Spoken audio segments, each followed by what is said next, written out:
right, it is 6 PM. We will call to order the June 5th meeting of the Forest Lake Airport Commission. Mr. Schmidt, would you please take roll? Yes. Mr. Dahlbeck. Present. Mr. Husnick. Here. Mr. Monson. Not here. Mr. Schmidt is here. Mr. Steeler. Yeah, I am present. We have a quorum. We do have a quorum, that's great. All right, would someone like to make a motion to approve the minutes from the last meeting?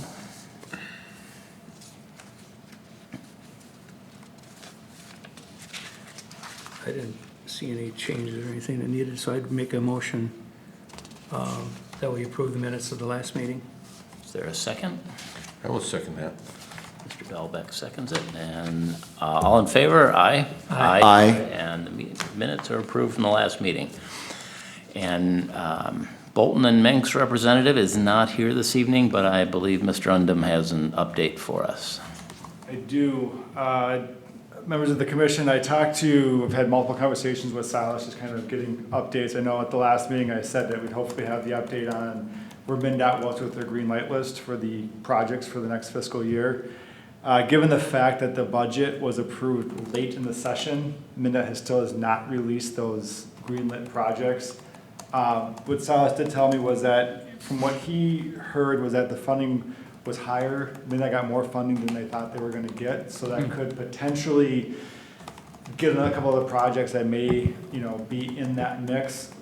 But at this point, we still don't have the definitive. I've not gotten an email. Silas has not been notified that, any of our projects are officially funded at this point. We still have tentative funding for the capital, or for the seal crack and, the seal coat and crack filling of the runway.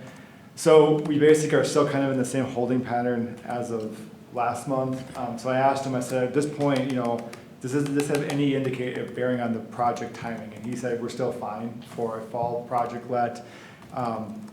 What may happen is that we may be able to option it, saying it's a fall project or a spring project. Sometimes that can give you more favorable bids, because some contractors may like to preload their next year's, work schedule with the easier job, or the job that they know they have.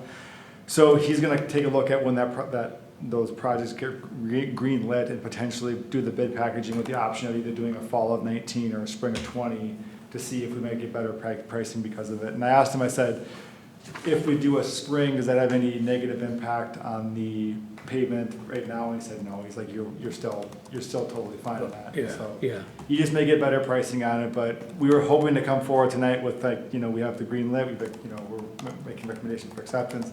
We just don't have that, given the fact that the budget was approved so late in the session. So still, unfortunately, kind of in a holding pattern on that one. But in talking to him, what we're anticipating happening now is that MnDOT, because their fiscal year for 19 is going to end in end of June. The new year starts in 20, so we're hoping by July 1st we'll know for sure. Because obviously the fiscal year starts in July for the state. And looking at it, kind of getting ahead of myself a little bit. The next airport commission for July is July 3rd. Yes. Right before the 4th of July. Yes. So in talking to Silas today, I kind of was like, we kind of had a conversation about what if if the commission's okay with potentially moving that July meeting up a week, so it's the last week in June. That way we'd hopefully have the MnDOT green light, the approval on the MnDOT approval, or for the grant projects. We get the plans and specs here, so then we can start going on. I just worry about if we wait until the 10th, that we're losing 2 weeks and getting everything out to market. So just kind of wanted to look for some feedback on potentially shifting that July meeting up a week, so it'll be the last week of June would be the next airport commission. Works for me. Yeah, I wouldn't have a problem with I that. don't have any problem with that. I don't have any problem with it either. Let's do it. And I think I say that with the caveat of the fact that MnDOT has not released the list by the Friday before. Then we go back to, I'm just trying to sequence this out where I'm not trying to lose any time on this, and basically have a meeting Right. just for another, I don't want to sit at the next airport commission to Are say. you talking about the previous Wednesday then, Dan? The date, I would suggest to give them kind of the Be maximum. the 26th is a Wednesday before the 3rd. Yep, the 26th would be the meeting date, and then the go, no-go on the meeting date would be the 21st. So if we don't have green lit list by MnDOT by the 21st, we would then postpone that meeting till the 10th, so we give them another week and a half to get the Okay. list out. Okay, so we have to get an email from you and post it on the public website telling us when that meeting is going to be? Yep. So it's either gonna be the 26th or 10th of July. Correct, yeah, and I don't mean to be confused, I'm just trying to sequence it out where I'm just trying to No. maximize the time that we have for MinDOT. I'm not trying to wait, 2 weeks out Yeah. for a approval on a grant that we want to get going on the project for. Okay, anything else on those That was the items? main thing from Silas. I have a couple other status updates from last meeting, some follow-up work. I know at the last meeting, we talked about doing that additional, having a conversation with the Taylors about the egg, what's currently being farmed out at the airport. Played some phone tag with Chris early on, kind of back and forth. We've been trying to set dates to get out there, but with his spring planting season, with the way the weather's been recently, it's been kind of started, postponed. We do have a meeting set for tomorrow, however, to get out there and walk the property. So we're gonna walk the entire acreage that he's going to be farming out there in 19. Also told him, when I initially contacted him about the additional, being able to cut those trees down or getting access into the additional acreage that's out there. Looked online, JS estimates, somewhere between 8 and 10 acres is what that came up at. So it's a decent amount of acreage out there that he'd be able to have access to. Told him that he'd have access to that, through the trees, that we don't see any major barriers for that happening, and he was agreeable to that. So that's part of the conversation tomorrow. So hopefully tomorrow morning, we'll be out there bright and early walking the property and, kind of getting a better idea of where everything is in terms of soil conditions, because I know there was some conversations in the past, areas that were able to be done or farmed were not able to be mowed, or, planted because of the fact that the soils are wet. So we're gonna go through that, do a site inspection. It's a good year for that in terms of the fact that it's been a wet year, so we'll be able to know where those wet areas are now. So I'll have a much better update for that at the next meeting as well. Okay, Can we use volunteers to cut down those trees? At this point, I think we're leaning towards having Public Works cut them down. There's always a caveat. I'd love to do the volunteer thing too, but It's from a liabilities perspective, we're better Yeah. off having city staff. City go- property, I understand that. Correct. That's why I asked. Yep, no. First ask, then we'll Well, discuss. they've got all the equipment, the backhoes and the shredders and. Yeah, yeah. And I have we're gonna have a conversation with Dave from Public Works just to make sure that, but the preference would be to have the city manage that path cutting out there, just because if there's any, liability issues, we have those guys have the training, they have the knowledge, and they have the insurance coverage if something does happen out there. I understand. A couple of things, from MinDOT, we did get the maintenance grant for 20 and 21, so that has been approved and that's been back. The amount is roughly the same as past year, so we got approved for $18,526 for maintenance, or maintenance and operations at the airport. So we have total of roughly $37,000 over the next 2 years, so just a slight increase over past year. I think past years it was $18,000, so we do have the operations grant, which is a nice thing to get back to MinDOT. And they're going to fund us out for the next 2 years on that one. How much is the total again, please? It'd be 37,000. Even, roughly? But that's over a 2-year period. 2 Yeah, year yeah, period. right. Got it, So yeah. it's a maximum of 18,000, actually, the maximum per year is 18,526. Yep. That's what it comes back at. 18,526, thank you. And that'll start in July when the state's fiscal year starts. So we're wrapping up this last one and we'll start the new one in July. Still waiting, we still have requests in with MinDOT to kind of have that CIP meeting with them. We followed up on the request, still waiting to get that confirmed and booked. Again, if you recall, the intent of those meetings was to get their indication as to what the funding potential is for the expansion and the ALP, and as well as some other, CIP projects. So we can then go back to make sure that we have the capital, so we have the ability to match over what our grant requirements are for those projects moving forward. Still have not heard back or have confirmed in those dates on that one, so we'll go back and re-push on those ones to get that one settled. So again, that's just going to help with better long-term planning for the airport, for the airport's capital side, to make sure that we have the capital required to do those projects in the future. all right. Any of the other commission members have anything to add to the agenda that we want to discuss this evening?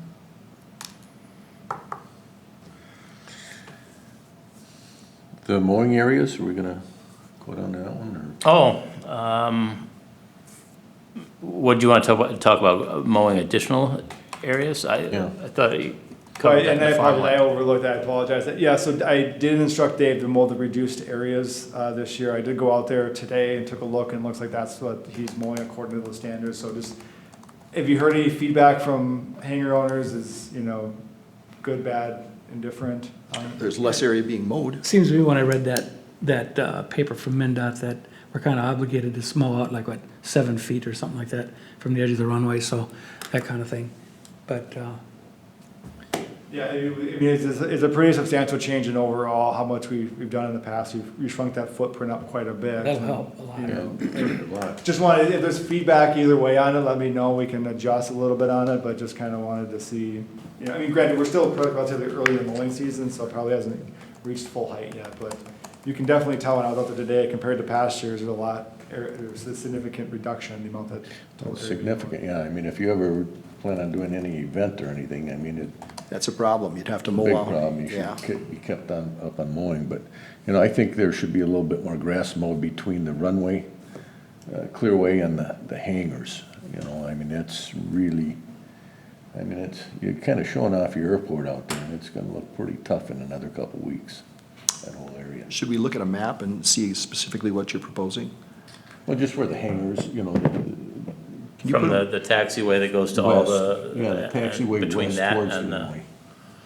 I mean, it really is Pretty gonna tight look out tough. Yeah, where you're talking just the tie-down area in that Well, area? the or tie-down even up area by is cut, your- but just go further south. The width of the tie-down area, I would say, down to the end of the taxiway. It wouldn't be the whole area, but, it's, Okay. I mean, you got one path along the taxiway there, and I think it's gonna get pretty high there. I'll pull up a map here just to make sure I can communicate the right. I think I know exactly what you're talking about, but.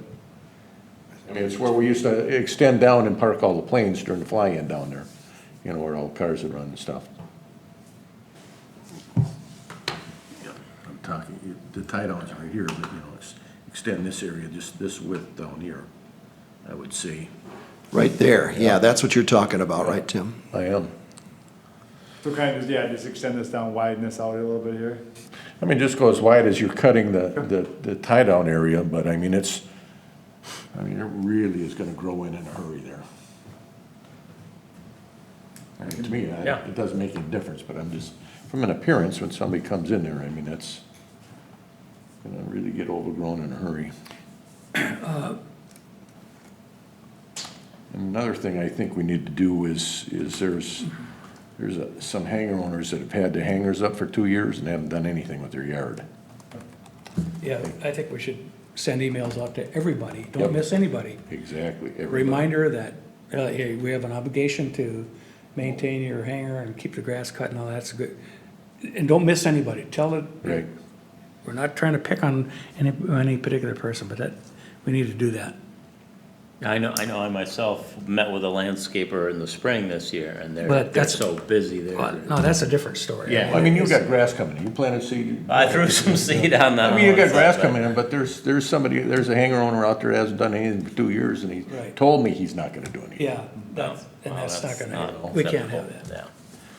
Yeah, it is a nice looking airport, we need to keep it a nice. The other thing I want to talk a little bit about, if you guys got time here, there's been some suggestion and some talk about maybe having somebody do an aerial demonstration over the 4th of July, not this year, but one out over the lake, okay?